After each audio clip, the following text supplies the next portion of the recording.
Assalamualaikum warahmatullahi wabarakatuh. Bismillahirrahmanirrahim. Tabarakalladzi nazzalal furqana ala 'abdihi liyakuna lil 'alamina nadhira. Allahumma shalli wa sallim ala sayyidina Maulana Muhammadin wa ala alihi wa sahbihi asma'in, nama ba'du. Yang sangat kula hormati keluarga besar Raden Asnawi sedanten mawon, mulai Gus Hafid bin Ni'am bin Zuhri bin Raden Asnawi sedanten keluarga santri. Niki kudanan nggih niati dudusan nonton mawon. Terus riyen wonten cerita udan niku rahmat. Jadi nak sampean melayu saking udan berarti melayu saking napa? Rahmat. Terus niki terus cara berpikir niku udan niku rahmat, terus termasuk tobat sing sah niku dawuh Imam Ghazali kon adus nganggo banyu udan sing ceblok langsung, mergo nak liwat kenteng kadang kentenge iku hasil sumbangan proposal. Terus mun sing langsung mawon, sing liwat plastik mun mboten mandi niku. Mboten mandi niku sing niku mau sama niku. Terus dulu di antara syaratnya tobat niku dawuh Imam Ghazali niku adus udan sing perawan, maksudnya sing asli ceblok saking putih langit niku langsung sampean ombe. Nak tepak nggih tobat, nak mboten tepak nggih lara niku. Mergi asli. Terus kula matur nuwun sanget jenengan hormat teng Raden Asnawi. Beliau sekarang generasi keempat nggih, wonten sing generasi ketiga.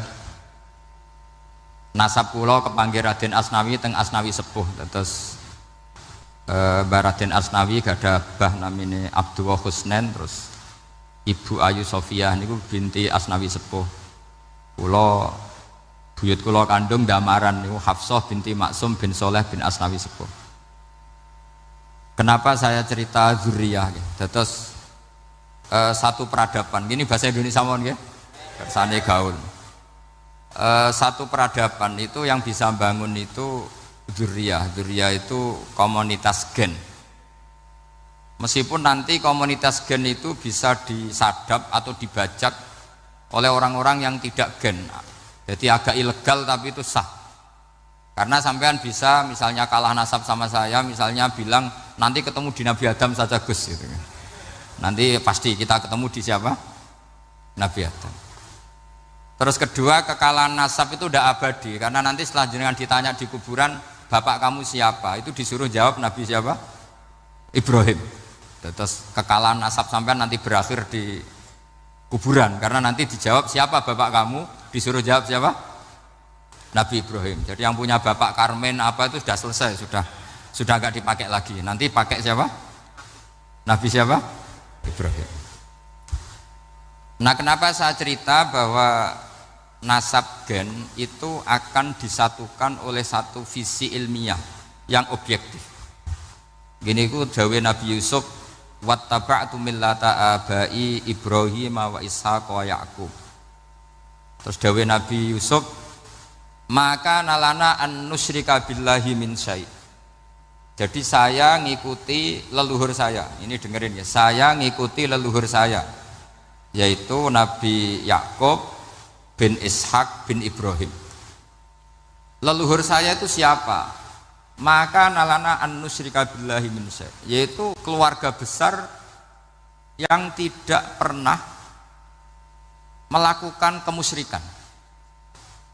Ya, keluarga besar kami punya tradisi tidak pernah melakukan kemusyrikan, dan bahkan itu dibahasakan tidak mungkin kita ini melakukan kemusyrikan.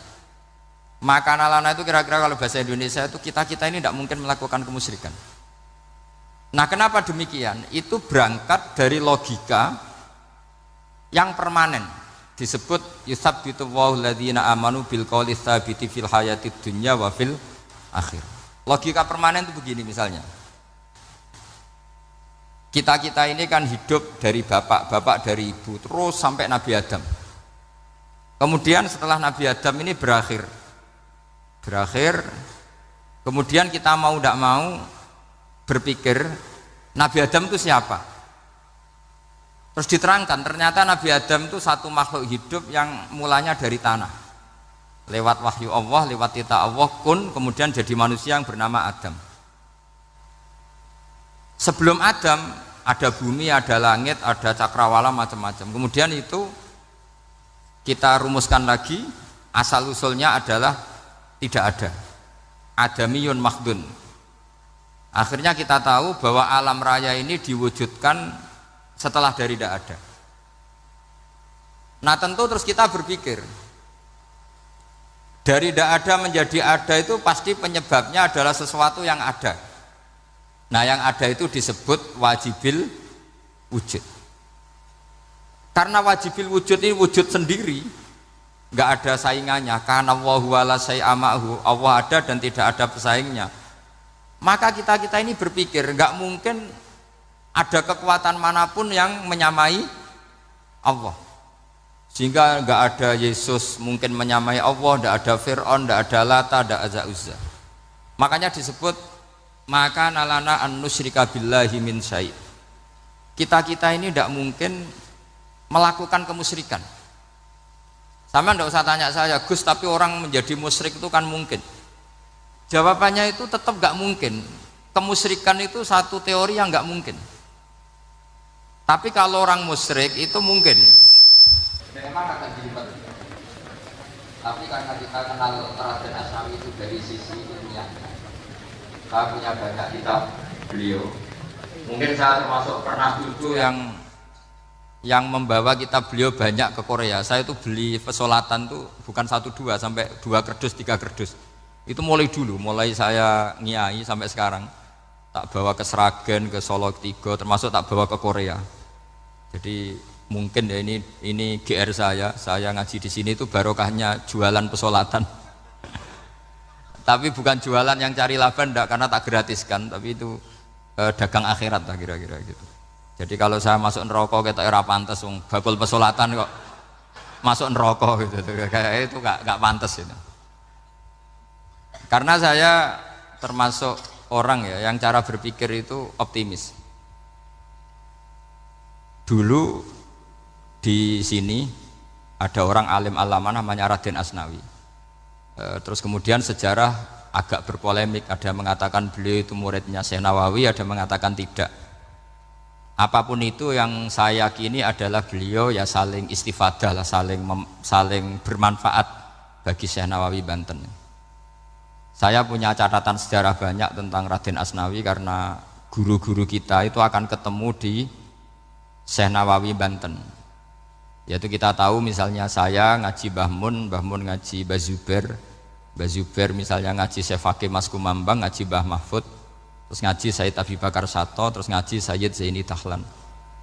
Kalau keluarga sini mungkin misalnya Gus Hafid, Mbah Niam, Mbah Zuhri, terus Raden Asnawi. Raden Asnawi kita tahu nikah dari istri mudanya Syekh Nawawi, yaitu Nyai Hamdana. Saya sering diceritani Mbah Mun, terus Nyai Hamdana punya anak yang namanya Zuhriyah dari Syekh Nawawi. Kemudian setelah dinikahi Raden Asnawi punya anak namanya Zuhri, Minan, Niam, terus sampai ke Gus Hafid itu, Hafid bin Niam. Kenapa saya cerita ini? Karena kealiman itu adalah sesuatu yang dibanggakan Allah. Imam Amudi itu ulama ahli matematika. Jadi ada ulama itu ahli matematika. Dia nggak pernah ngajarkan pesolatan, zakat, sholat, tapi dia ngajar matematika. Kemudian dari matematika itu beliau menjadi ahli tauhid. Sehingga nanti Mungkar Nakir itu nggak akan tanya dia marabbuka wa manabuka, karena dia punya rencana. Yang ngajar tauhid itu saya kata. Jadi kalau dia malaikat akan marabbuka, pangeran kamu itu siapa? Malaikat malah dilawan. Kamu pernah ngajar tauhid? Saya ini guru tauhid. Singkat cerita, saking keramatnya Imam Amudi, kata Allah, ya Amudi, presentasikan ilmu tauhid yang lewat jalur matematika ke semua malaikat saya. Semua malaikat saya tahu cara berpikir matematis. Karena malaikat itu imannya itu iman mauhibah, karena dia malaikat, ya iman karena tahu neraka, tahu surga, terus dia iman. Kalau kita ndak, kita iman tuh pakai logika, jadi lebih keren. Loh betul. Malaikat itu ketika bangga, ya Allah, apa ada orang yang imannya di atas kita? Jawabnya Allah ada. Siapa? Ya orang-orang kudus, kata Allah gitu. Kira-kira gitu. Kenapa? Ya betul. Karena kamu iman saya itu wajar, kamu tahu saya, tapi mereka nggak tahu saya tapi iman. Kenapa bisa iman ya Allah? Karena mereka punya logika, punya akal. Akhirnya Imam Mamudi disuruh sama Allah presentasikan logika tauhid kamu lewat jalur matematika. Malaikat disuruh dengerin semua, isma'u ya malaikati, ini mimpinya wali. Terus Imam Mamudi mulai mengajarkan nisbatul isnaini ilal wahid wa nisbatus salasa wal arba'ah ila ma nihayatalah niku binisbatin wahidah, yaitu far'un minal asli wa huwa al wahid. Mbok angka sebanyak apapun 2, 3, 4 sampai 1 miliar itu nisbatnya ke angka 1 adalah nisbatul far'i ilal asli, semuanya berasal dari 1. Maka hadhil awalim atau hadal alam ila ma la nihayatalahu tetap semuanya ini cabang dari 1, yaitu wujud dari 1, yaitu Allah Subhanahu wa ta'ala. Sehingga semenjak itu ditiru sekian ulama, akhirnya malaikatnya mantuk karena kepastian kalau Allah 1 yang diyakini malaikat itu sepasti logika yang dibangun orang-orang manusia ini, padahal tidak ngerti Allah Subhanahu wa ta'ala karena pakai akal. Sehingga di pondok itu orang harus ngerti mantek. Orang mantek itu ilmu yang jelimet tapi menyenangkan. Biasanya sing sinau ambek rokokan, sawangannya kayak filosof. Jadi paling gak agak paham dia alasan. Penting nikmati rokok, tapi pikir nikmati pemikirannya, ternyata nikmati rokok. Kayak kemarin saya datang ke resepsinya Gus Agil, saya itu tertawa terus karena dengerin Habib Mutahar. Saya membaca bahayanya rokok, setelah tahu bahayanya saya berhenti membaca. Tak pikir itu kan setelah tahu bahayanya saya berhenti merokok, ternyata enggak. Saya baca bahayanya apa? Merokok. Setelah saya baca, maka saya berhenti membaca gitu. Bukan berhenti merokok. Itu ilmu kelas tinggi seperti itu harus mantap. Pernah beliau ditegur dokter, "Beb, kalau rokok terus nanti mati." Tenang saja, saya masih bawa korek. Dikira itu kan orangnya yang mati, ternyata beliau enteng saja. Santai aja dok, saya masih bawa korek.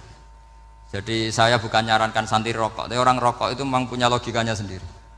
Kalau Banafek Hajen itu masih pernah bahas saya juga, karena Banafek juga turunan Mbah Mutamakin.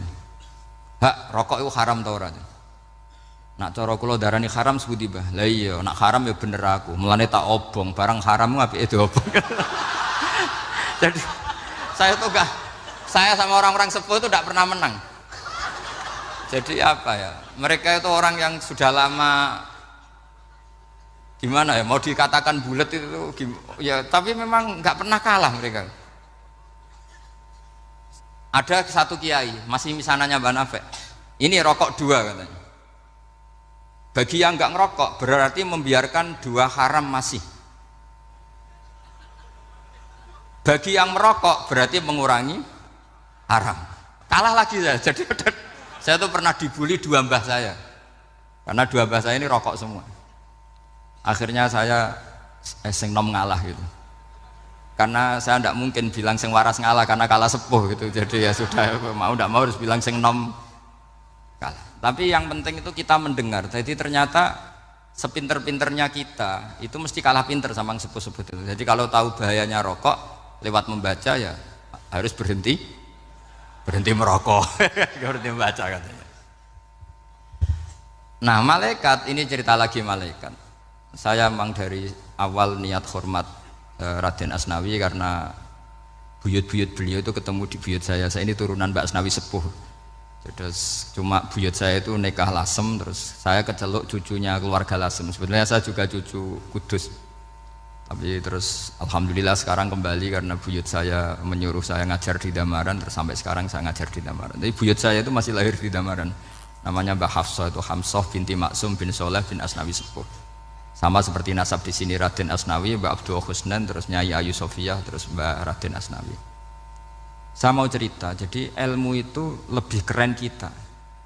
Sehingga Rasulullah Shallallahu Alaihi Wasallam pernah ngendikan, saya ini rindu sekali li ikhwani, kata Nabi itu ikhwani. Kata sahabat bilang, alasna ikhwanaka ya Rasulullah, bukankah kita ini saudara kamu, saudara engkau ya Rasulullah? Tidak, antum ashabi, kamu itu sahabat saya.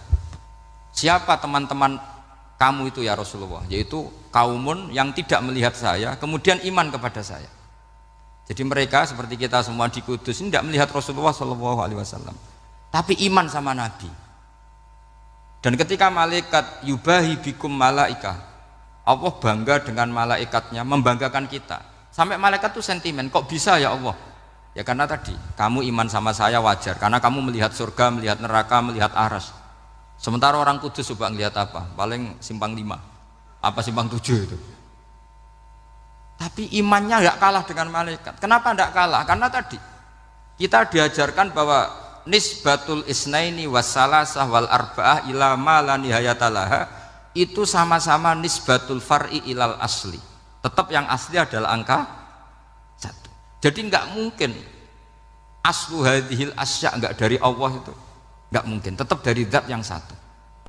Kemudian tentu ini bukan nisbatul walad ilal walid, anak ke bapak tentu enggak, tapi nisbatul khaliq sama makhluk. Tapi apapun itu pasti satu. Sehingga Imam Amudi akhirnya masuk surga lewat jalur itu, tidak usah lewat pertanyaan man rabbuka wa man nuka. Kelasnya disuruh ngajar malaikat. Saya punya rencana jadi pengajar malaikat nanti itu kan. Jadi orang-orang Kudus yang dapat barokahnya Raden Asnawi nanti jangan mau kalau ditanya man rabbuka wa man nuka. Kelasnya itu harus apa? Jadi gurunya malaikat. Karena bapak kita Nabi Adam itu keren.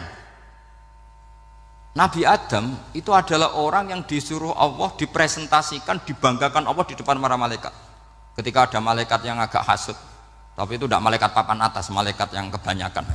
Itu kan agak gak terima Nabi Adam jadi apa? Khalifah. Sampai malaikat ini usul ataj'alu fiha mayufsidu fiha wasfikut.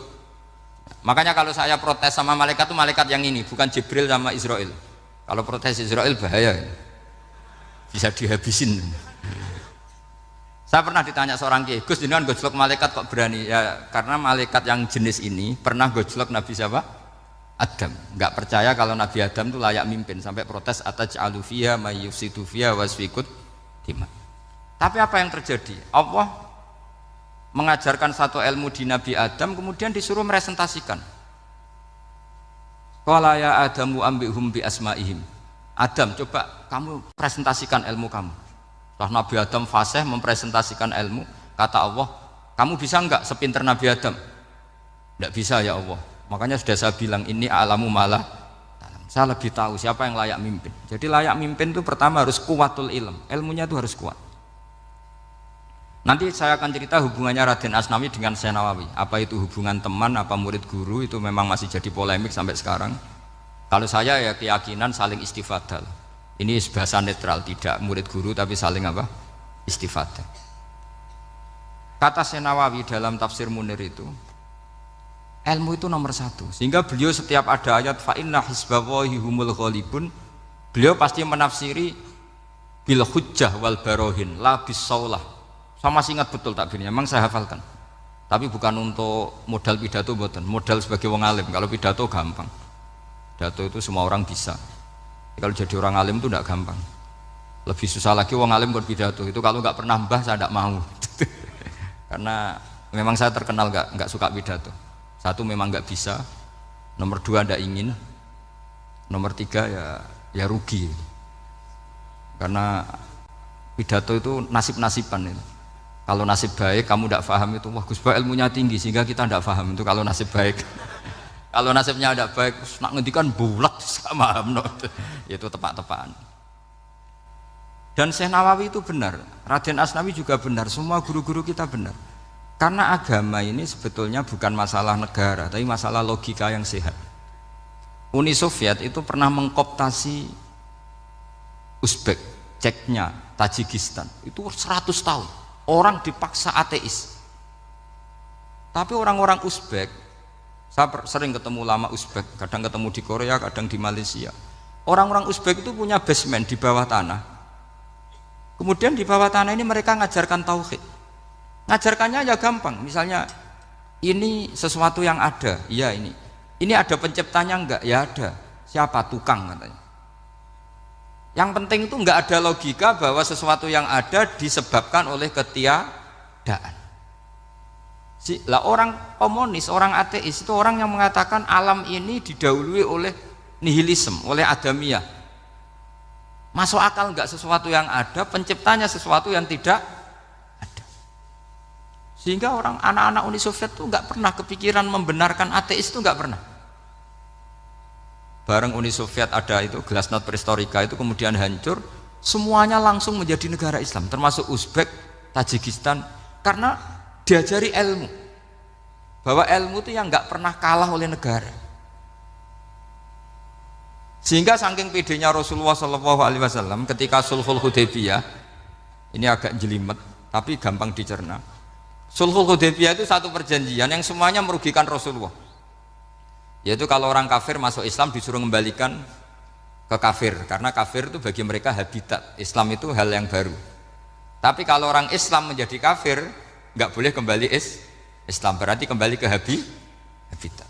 Semua perjanjian itu merugikan. Sampai masyhur Sayyidina Umar protes ke Rasulullah, jenengan masih nabi.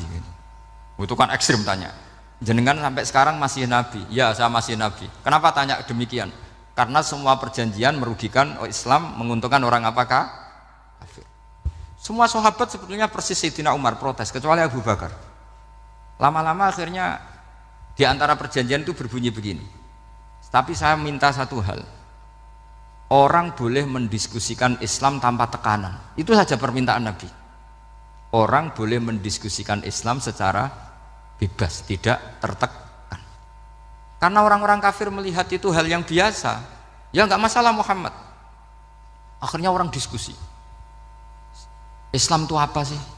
Islam itu orang yang menuhankan Allah. Allah itu siapa? Zat yang menciptakan langit dan bumi. Lama-lama orang kafir berpikir, wah keren, Tuhannya Muhammad bisa bikin langit dan bumi. Nggak kayak Tuhan kita, malah kita yang bikin. Jadi mulai debat itu terus ada yang cerita lagi. Saya pernah loh nyembah Lata, pas itu dikencingi luwak. Masa ailahun yabulu ali sa'laban, masa Tuhan kok dikencingi luwak? Terus yang agak-agak ahli kitab ya diskusi lagi. Wah kayaknya Yesus tidak Tuhan lah. Masa Tuhan kok kelaparan, lemes, wah repot nanti. Jadi makanya Allah ketika gojlok wa ummuhu siddiqah kana yakulani ta'am. Mal masihu ibnu Maryam illa rasul qad khalas min qablihir rusul wa ummuhu siddiqah kana yakulanit. Coba paradok enggak misalnya kamu didolani Nabi Isa terus ketok lemes, kenapa Tuhan saya agak sakit keroi dulu, kan enggak kebayang itu punya Tuhan yang sakit setelah makan sehat, terus kan enggak kebayang seperti itu. Ketika Nabi punya konsep Tuhan, Tuhannya Muhammad itu siapa? Yaitu zat yang la awalalah, zat yang pertama. Lalu Tuhan itu siapa?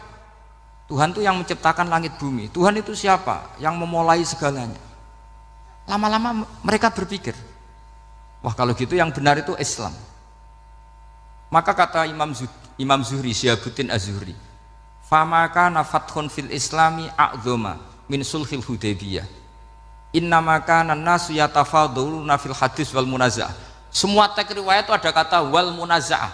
Orang bebas ngomong dan berdebat. Munaza'ah itu berdebat.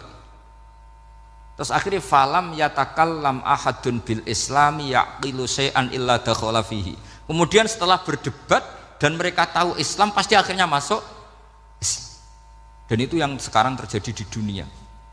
Makanya saya pernah ditanya seorang profesor, Gus, kalau di Jogja ada sekolah perbandingan agama, menurut Anda gimana? Asal itu tentang agama enggak apa-apa. Tapi kalau yang dibandingkan umat Islam itu jangan.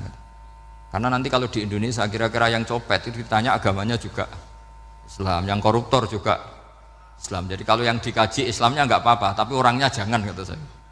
Karena yang bulat ya banyak, yang enggak sholat ya banyak. Tapi kalau Islamnya saja, misalnya adu konsep tentang Tuhan. Masyhur kita mungkin banyak yang melihat itu debatnya Stanley Fischer sama Ahmad Didat itu. Tuhan kamu siapa ini itu sama Didat cerita Tuhan saya itu lam yalid walam yulad walam yakul lahu kufuwan. Itu spontan ada seorang mahasiswi bilang, sepertinya Tuhan Anda lebih menarik. Karena Tuhan Anda yang menciptakan langit bumi, yang Tuhan ini kok lahirnya sudah di bumi, masa lahir-lahir langsung jadi Tuhan. Jadi akhirnya falam yatakallam ahadun bil Islam yaqilu syai'an illa dakhala fihi. Sehingga agama ini apa? Agama itu adalah kalimat tauhid. Kalimat itu apa? Logika yang terbangun. Nah, ketika logika itu terbangun maka disebut yusabbitu Allahu alladzina amanu bil qaulis tsabit fil hayatid dunya wa fil akhirah. Allah itu akan menetapkan satu kaul, satu presentasi ilmiah atau satu kesimpulan ilmiah. Yang kesimpulan itu nyata benarnya. Dan ini akan nyata terus baik di kehidupan dunia maupun kehidupan apa? Akhirat. Seperti Allah sebagai Tuhan. Itu akan nyata terus. Di dunia Allah ya Tuhan, nanti di akhirat juga Tuhan. Tapi Tuhan selain Allah, maka menjadi Tuhan ini nunggu ada yang menuhankan. Misalnya Fir'aun, itu jadi Tuhan karena ada yang menuhankan. Sekali dia mati, dia sudah aset wisata, bukan Tuhan lagi. Makanya gejolokannya orang ulama Arab, kalau ketemu ulama Mesir, kalau gejolokan itu lucu. Orang Arab, ada Abu Jahal, Abu Lahab, penggaweane ngusir Nabi gitu. Itu gejolokannya ulama Mesir. Kata ulama Arab, kamu gayanya benci Fir'aun, tapi rizki kamu dari wisata melihat Fir'aun. Itu gejolokannya ulama Arab sama ulama Mesir. Sehingga agama ini mengajarkan apa? Satu kalimat. Makanya kamu harus belajar mantek. Dulu Raden Asnawi ya pengajar mantek. Dulu buyut saya di sini Mbah Fauzan, abahnya Mbah Pah itu, mbahnya itu juga pengajar mantek. Karena di antara yang diceritakan Allah itu wa ja'alaha kalimatam baqiyatan fi aqibih. Tugas utama Nabi Ibrahim adalah menjadikan satu logika. Kalimah itu logika. Itu menjadi logika yang abadi, baqiyah itu abadi. Fi aqibih, di anak turunnya Nabi Ibrahim. Misalnya begini, saya beri contoh ya. Misalnya saya mengatakan teh ini hitam, itu menjadi kalimah karena diucapkan, tapi tidak menunjuk hakikat karena tehnya berwarna apa? Kuning. Sehingga Quran kalau menyalahkan orang kafir itu ngendikannya kaburas kalimatan takhruju min afwahihim. Omongannya orang kafir itu menjadi kalimat karena diucapkan dari mulutnya. Kenapa menjadi kalimat? Karena diucapkan tapi tidak menunjuk hakikat. Seperti orang mengatakan 2 ditambah 2 itu 10, itu kalimat, tapi kalimat yang salah karena tidak menunjuk hakikat. Seperti orang kafir mengatakan Tuhan itu 3, itu kalimat karena diucapkan tapi tidak menunjuk hakikat. Tapi ketika seseorang mengatakan Allah itu Tuhan, Tuhan itu satu, itu disebut kalimatu haqqin 'alaiha nahya wa 'alaiha namut. Temriki tahlilane wa 'alaiha napa wa biha? Wa 'alaiha napa wa biha?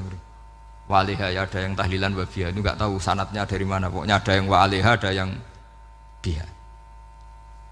Kenapa dikatakan kalimat tauhid? Karena kalimat yang dari kesimpulan berpikir. Dan agama ini dibawa Nabi Ibrahim itu untuk membawa kalimat tauhid. Ciri utama kalimat tadi, kamu yakin seyakin-yakinnya bahwa nisbatul snaini wassalasah wal arba'ah ila ma la nihayatalaha itu kanisbatisnain ilal wahid, yaitu semuanya far'un minal asli, aslinya adalah wahid. Sehingga di kitab, saya pernah ngaji Mbah Mun, namanya kitab Al-Husunul Hamidiyah, itu dikarang oleh ulama-ulama sekarang, itu diajarkan di MGS, ini mbah-mbahnya Gus Akil pendirinya madrasah MGS, itu ada gambarnya di situ. Di situ ada gambar piramida, ada gambar hewan, ada gambar pohon. Kata yang ngarang, gambar sedetail ini, sejelimet ini dimulai dari nuktah wahidah, tetap dimulai dari satu titik, dan ini disebut nuktatil wujud. Jadi orang kudus sebanyak ini tetap dimulai dari satu orang, yaitu Adam. Adam dimulai dari ketiadaan. Lalu siapa al-mujid? Pewujudnya siapa? Hanya Allah Subhanahu wa ta'ala. Sehingga ulama-ulama termasuk Syekh Nawawi itu paling suka ngendikan semua makna Quran dikumpulkan di Fatihah, Fatihah dikumpulkan di Bismillah, Bismillah dikumpulkan di ba, karena di ba itu ada titik nukdotil wujud, yaitu disingkat bi kana makana wa bi yakunu ma yakun. Karena saya, kata Allah, semuanya akan ada, dan karena saya yang enggak ada, semuanya suatu saat ada. Disebut nukdotil wujud. Nah, kita meyakini kalau Allah satu itu seyakin-yakinnya, karena enggak mungkin angka enggak dimulai dari angka satu. Begitu juga gambar seapapun julumete. Misalnya sampean gambar zaman saya kecil, gambar paling favorit itu apa? Kambing bertarung. Itu gambarnya kan susah. Daripada gambar kambing bertarung susah terus dibikin kotak saja, tembok. Kalau tanya gurunya, gambarnya mana? Di belakang tembok Bu. Ini itu dulu saya diwarai anak-anak nakal ya. Jadi semua satu gambar itu disuruh gambar harimau, yang satu disuruh gambar kambing bentrok, yang satu disuruh gambar matahari, semuanya kotak semua. Ini itu Bu, gambarnya di belakang apa? Tembok. Maka nggak kelihatan kata. Jadi gurunya kalah cerdas. Yang guru itu sebenarnya nggak pernah menang, karena murid itu lebih pinter. Itu teman saya dulu kalau ngaji itu kalau tes itu ngerpek baca, gurunya marah, kamu tes kok baca? Enggak ngerpek Bu, ini belajar di kelas. Katanya belajar kapan saja di mana saja. Aco. Jadi apa ya, orang itu kadang yang salah itu lebih masuk akal kadang-kadang ini. Saya teruskan ya supaya ini dapat barokahnya Raden apa? Asnawi. Saya mohon sekali ya, kalimat haqqin itu harus kamu jaga. Caranya jaga ya tadi. Kalau kamu tidak bisa ilmu mantek, misalnya al-alam mutaghayyir wa kullu mutaghayyir hadis la budda min muhdits, itu kenjelimetan. Pakai saja teori umum bahwa gambar apapun jelimetnya itu dimulai dari satu titik. Karena nggak bisa, nggak dimulai dari satu titik tidak bisa. Maka alam apapun jumlahnya nggak terhingga tetap dimulai dari al-wahidul qahar, yaitu satu titik. Yaitu dalam konteks tauhid tentu itu Allah Subhanahu wa ta'ala.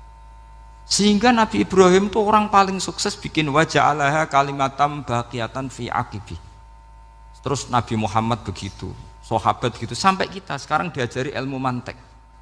Ilmu mantek itu logika yang nggak terbantahkan. Karena mau tidak mau. Kata Imam Syafi'i, fa innal uqula muttarratun ila qabulil haq, karena akal akan dipaksa menerima kebenaran. Dan itu yang terjadi di Uni Soviet. Dikooptasi 100 tahun untuk berfaham ateis, dilawan oleh ilmu, tetap menanamkan ilmu tauhid, ilmu mantek. Ketika Uni Soviet secara politik runtuh, semuanya menjadi muslim, termasuk negara-negara yang dulu dikooptasi.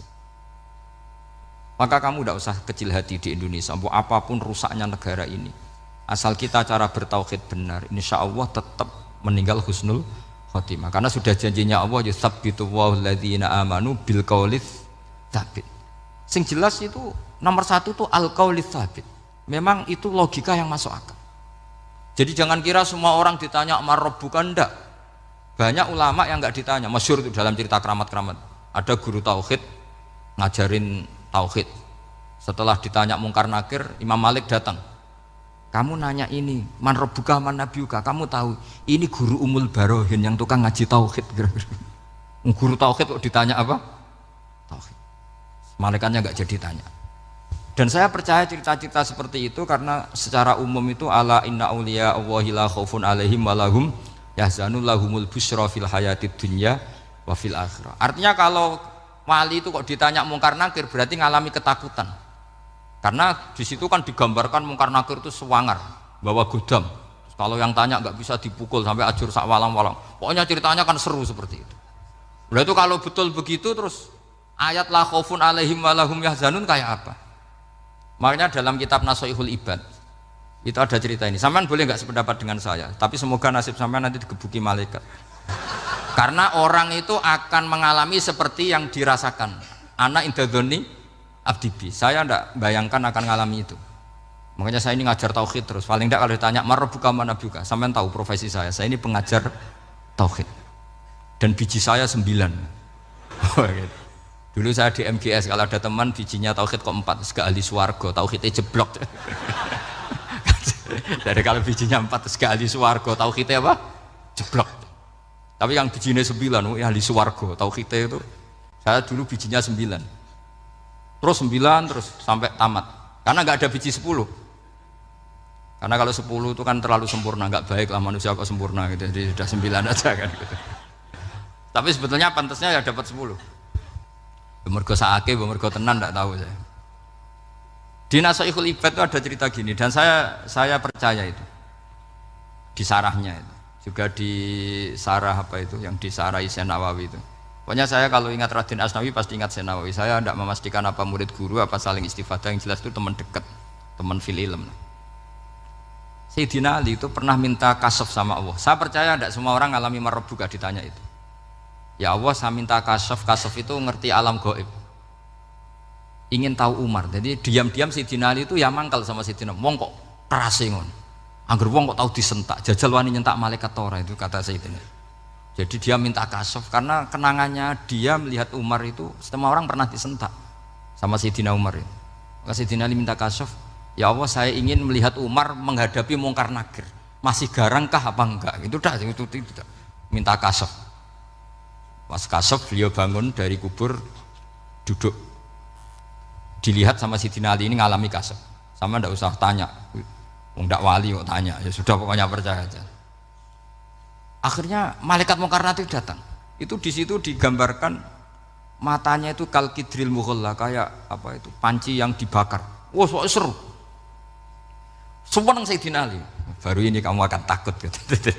Tapi ternyata enggak. Umar bangkit disewentak orang tua itu. Kamu tahu menghadapi siapa? Yang sopan. Gitu. Oh, ada sontak. Kok kaget malaikatnya itu karena nggak pernah ngalami disentak, mungkin itu pertama. Kok kaget. Memangnya kamu siapa? Saya ini teman kekasih Tuhanmu.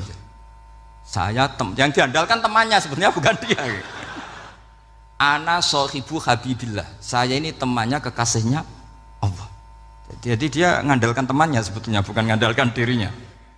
Oh kamu temannya Nabi Muhammad? Iya saya Umar temannya Nabi Muhammad. Kamu harus hormat sama temannya kekasih Allah. Wah terus semulai itu. Akhirnya matur Allah. Ya Allah, apakah prosedur seperti ini bisa dinego? Nah, terus sama Allah. Oh iya katanya. Kamu kalau menghadapi kekasih saya jangan seperti itu katanya. Semenjak itu beliau sopan santun dua Mungkar Nakir katanya. Jadi ini berita gembira. Jadi sebetulnya itu enggak. Tapi kita ini kan enggak punya nyali nyentak Mungkar Nakir. Semoga dengan gelar kita doktor tafsir, doktor tauhid gitu. Atau paling enggak guru kudsiyah tauhid gitu. Atau siswa terbaik dalam materi tauhid. Itu harus kamu bawa status. Jadi sehingga nanti ini saya ranking 1 tauhid, masa masih ditanya marbuka waman nabiuka. Dan itu menurut saya sah. Sama enggak usah protes takbirin gitu. Susah usah takbiran. Pokoknya takbirnya adalah wali-wali itu la khaufun alaihim walahum. Ya, mereka tidak akan mengalami ketakutan baik kehidupan dunia maupun kehidupan akhirat. Bahkan para malaikat itu mengatakan ke wali-wali nahnu auliyaukum fil hayatid dunya wa fil akhirah. Kita ini teman kamu, saudara kamu, mitra kamu. Masa mitra kok nutui itu kan nggak fair. Dan menurut saya paling efektif itu apa?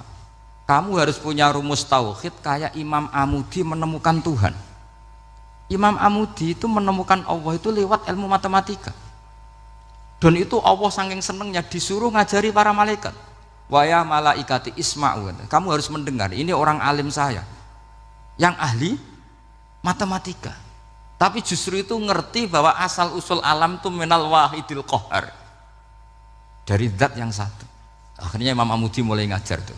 Nisbatus naini wassalasa wal arba'ah ila ma nihayatalaha iku kabeh iku far'ul wahid. Akhirnya malaikat mandok-mandok. Nah, iman seperti itu akan setingkat keyakinannya dan keakurasiannya sama dengan imannya para malaikat. Makanya Nabi ngendikan tubaliman amanabi walam yaroni. Sebagian riwayat disebut sab amarot. Nabi ngendikan sampai 7 kali. Benar-benar keren orang yang tidak melihat saya kemudian iman kepada apa yang bisa menemukan itu? Hanya akal. Misalnya contoh paling gampang ya yang dialami para ulama. Ya saya ulang lagi yang dialami para ulama ketika menemukan ilmu ya yang menjadikan mereka mahabbah Rasulullah Shallallahu Alaihi Wasallam. Nabi itu paling suka itu sholat. Nabi itu paling senang sama sholat. Wa qurratu aini fi sholat. Terus beliau ngendikan as-sholatu imaduddin. Terus beliau kalau muji sholat itu sundul langit. Sampai beliau kalau banyak masalah itu bilang ke Bilal, arikhna ya Bilal, saya kasih istirahat. Itu maknanya mau sholat. Semuanya sholat. Pertanyaannya adalah, apakah mungkin seorang raja yang ambisi jadi raja, kemudian yang dikampanyakan adalah orang supaya sholat? Tentu kalau Nabi seorang raja, beliau akan kampanye gimana? Narik upeti kayak apa, narik pajak kayak apa, biar Nabi kaya. Enggak. Nabi itu paling tersiksa kalau orang tidak sholat, tersiksa kalau orang tidak sujud. Loh, kalau beliau seorang raja, ngapain mempopulerkan sholat? Maka makna sholat imaduddin adalah sholat itu tiang agama. Maknanya tiang agama, kamu akan tahu betul kalau dia seorang nabi. Karena apa? Yang diajarkan adalah sholat. Lu coba untungnya apa bagi Nabi Muhammad ketika umat Islam sholat? Kan tidak ada untungnya sama sekali. Justru itu kelihatan kalau dakwah beliau itu dakwatul haq, mengajak kebenaran. Lho wong kok kampanyane kon sholat, mestinya nak kepengen sugih kan kon bayar pajak, upeti. Tapi enggak, Nabi itu ngajarkan apa? Orang supaya sholat. Dan ini diimplementasikan sama Raden Asnawi, beliau ngarang pesolatan. Orang sealim itu yang dikarang pesolatan. Makanya saya tuh kagum. Saya saksinya banyak, tanya murid-murid saya kalau beli pesolatan saya kerdus, saya kirim ke Korea, terus ke pedalaman-pedalaman itu. Karena saya butuh pesolatan, bahwa orientasi kita itu sholat. Sehingga wali-wali itu dulu, saya berkali-kali cerita kalau ngaji, wali-wali dulu itu kalau ditawarin Allah masuk surga itu tanyanya satu, ya Allah di surga ada sholat enggak? Kalau enggak ada saya enggak mau. Kalau sampean pasti enggak tanya gitu, pasti itu sudah ada. Sampean malah gini, enak mlebu swarga ora usah sholat mesti gitu. Sudah, jadi sudah lama sekali nganggap sholat itu problem, dan itu berat masuk surga kalau begitu terus, itu berat. Itu pertanyaannya gitu, karena alam rohani kita, saya ulang lagi, alam rohani kita itu tidak kebayang kalau kita hanya nyuwun sewu nikmati secara seksual, secara biologis. Makanya ada ulama ditanya, kenapa sholat itu lebih indah ketimbang nikmat al-wiqa misalnya, nikmatnya hubungan biologis. Jawabnya ulama itu gini, lucu, jawabannya sederhana. Nikmatnya kamu punya anak itu apa? Jawabnya ulama itu lucu. Kalau sakit dia sembuh, kalau hilang dia datang. Saya ulang lagi ya, kalau sakit dia sembuh, kalau hilang dia datang. Sekarang orang tua yang punya anak sakit koma di UGD atau di emergency, itu senangnya tuh mengalahkan kesenangan apa saja. Kira-kira orang yang berhubungan intim atau yang hubungan biologis dengan orang yang sedang anaknya sembuh dari koma, senangnya senang mana? Senang yang melihat anaknya sembuh dari koma. Senikmat apapun hubungan biologis, senang anaknya yang hilang ketemu. Nah, kalau anak ketemu saja orang sesenang itu, apalagi kita di surga, ketemu zat yang lama kita sembah, yang lama kita rindukan, yang lama kita rindu, kemudian ketemu di surga, maka tidak ada artinya surga tanpa melihat Allah Subhanahu wa Ta'ala. Memang harus dijelaskan secara rohani. Akhirnya orang ngerti bahwa nikmat tertinggi di surga adalah melihat Allah Subhanahu wa Ta'ala. Karena kalau anak-anak muda mungkin protes, ya enggak, ya enak kumpul sama widadari gini-gini. Wah itu kan yang trauma bojone jelek gitu. Wah itu yang bojone jelek mesti kesusu masuk surga karena itu sudah jelek, cerewet, nggak mati-mati kan gitu.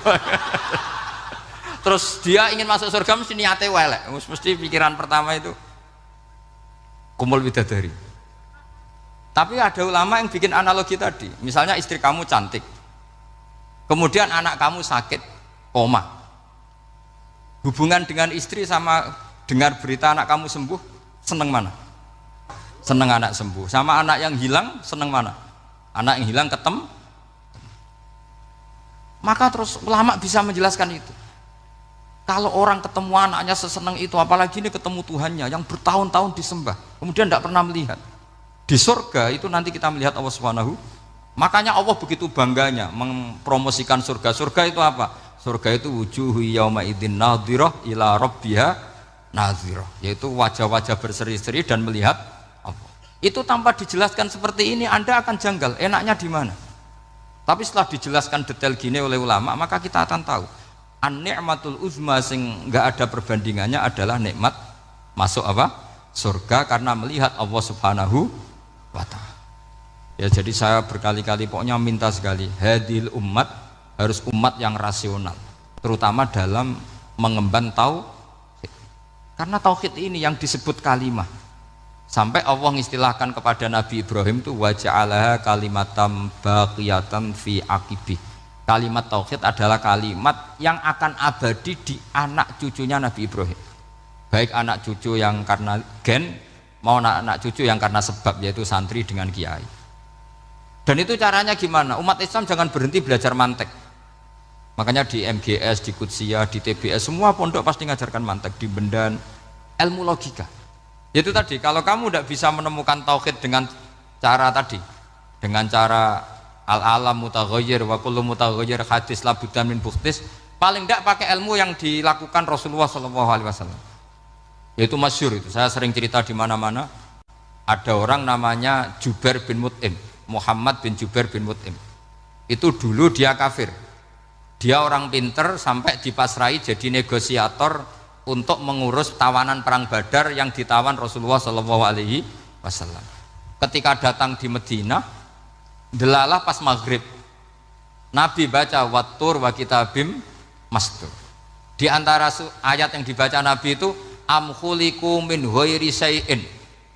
Masa manusia sebanyak ini kemudian mereka diciptakan oleh ketiadaan. Min ghairi syai'in itu oleh ketiadaan.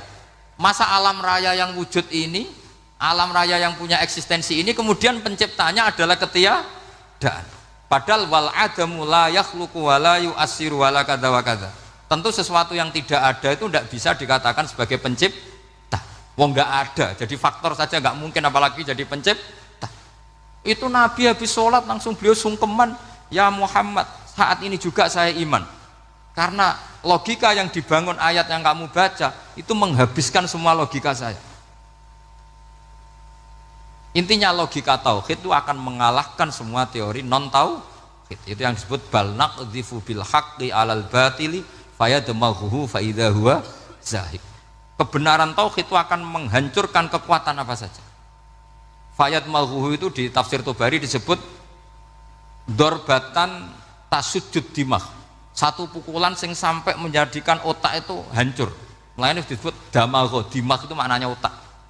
Maka kamu tidak usah khawatir kalau Islam didiskusikan di Uni Soviet, didiskusikan di Kanada, didiskusikan di Korea, pasti kalimat tauhid akan mengalahkan kalimatul batil. Pasti ja'al haqqu wa zahaqal batil, innal batila kana zahuq. Tapi syaratnya kita harus kuat. Makanya saya ini senang sekali yang namanya ngaji itu, saya senang. Karena saya tadi bercita-cita ingin jadi dosen setelah mati. Karena di dunia sudah tidak jadi apa? Dosen. Saya ingin seperti Imam Amudi. Pertama ketemu Allah, beliau disuruh ngajar malaikat tentang ilmu apa? Matematika yang mengarah ke tauhid. Jadi diajarkan, kamu tahu angka 2, angka 3, angka 4, semuanya bersumber dari angka 1. Berarti semuanya berawal dari 1. Gak tahu setelah itu malaikatnya dites lagi apa enggak, gak tahu. Pokoknya pas itu malaikat ya paham semua. Oke. Kayak apa hebatnya umat Rasulullah Shallallahu Alaihi Wasallam? Karena akalnya kuat.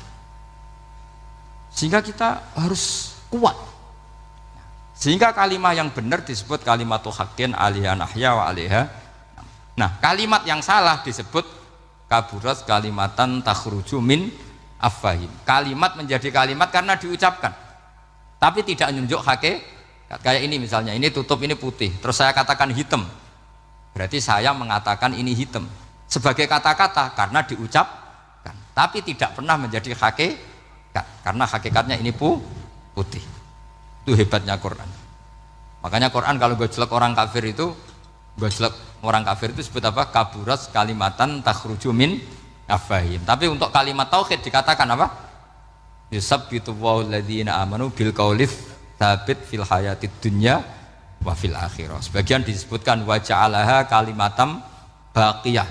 Kenapa kalimat tauhid itu kalimat yang abadi? Karena Allah sebagai Tuhan di dunia juga sebagai Tuhan di akhirat, dan selalu Tuhan pada masa yang tidak terbatas. Itu disebut wa ja'alaha kalimatam baqiyah. Kemudian umatnya Nabi mengganti kalimat yang gampang. Allah punya sifat baqo, punya sifat akhir, maksudnya akhir itu la akhirolah.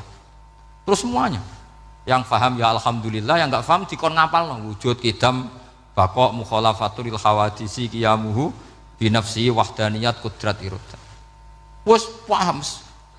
Langkok sing rada alim terus roh bedane iki sifat ma'ani iki maknawiyah. Cara Mu'tazilah ngene, cara ahli sunnah ngene. Wah itu sudah kejelimetan bocah. Sementing pokoknya wujud kidam. Nah, kenapa yang pertama yang disebut wujud? Karena yang membedakan kita dengan faham ateisme itu ya sifat wujud. Yaitu mereka mengatakan alam raya ini dimulai dari ketiadaan. Wah itu akal mana saja itu nggak bisa nerima, masa ketiadaan menciptakan sesuatu yang ada. Maka kata Ibnu Hajar al-Asqalani ketika mentafsirkan mensarai hadis, salasun mangkunna fihi wajata halawatal iman. 3 hal ini kalau kamu faham maka menemukan manisnya iman. Manis itu enak. Terus kata Ibnu Hajar Al-Asqalani, saya masih ingat betul dalam sarahnya Fathul Bari, wa yusamma inda ahlil aql, misalnya al-iltizat al-aqli. Agama ini mengajarkan kenyamanan cara berpikir. Coba kalau sampean seorang doktor atau seorang profesor atau seorang pinter, kemudian kamu dipaksa mengimani bahwa alam ini diciptakan oleh ketiadaan, itu bisa tidur gak? Oh, tidak bisa tidur. Sampean misalnya orang pinter, dididik di kampus atau dididik di pondok, alam ini yang wujud, yang menciptakan itu sesuatu yang tidak wujud, kamu bisa tidur tidak kira-kira? Ini guru apa? Ini sarap ini. Mosok hadil maujudat khalaqahal adam, sesuatu yang wujud diciptakan ketiadaan. Tapi agama ini membawa sesuatu yang menyenangkan untuk akal, yaitu hadhil maujudat khalaqaha wajibul wujud.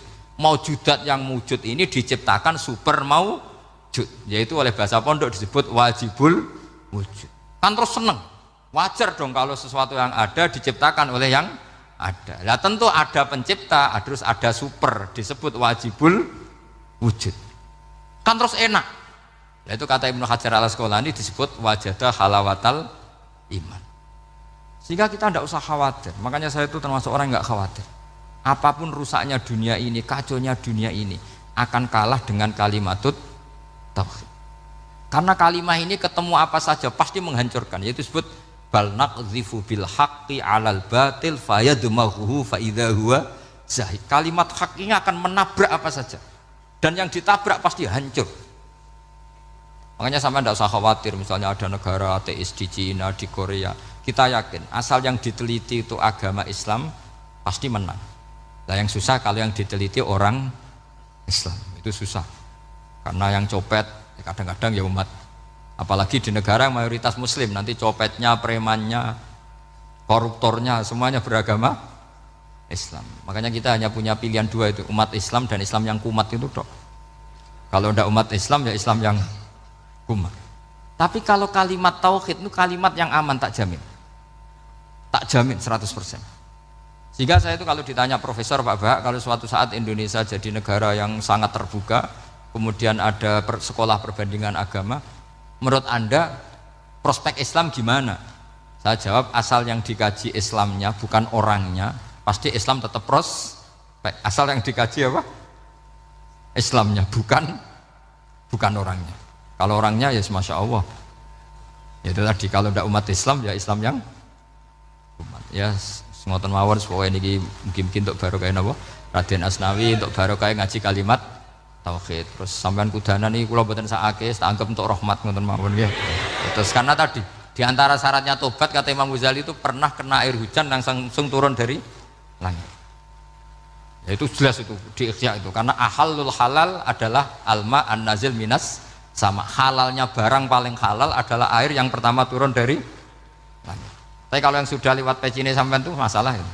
Kadang pecinya kan mek temane gasap macam-macam gitu. Atau beli lewat nyentak orang tua. Ya masalah lah itu. Tapi ya lebih baik yang pakai peci timbang yang enggak, lebih sopan gitu kan. Tapi yang enggak pakai peci ya enggak apa-apa karena langsung kena apa? Kena apa?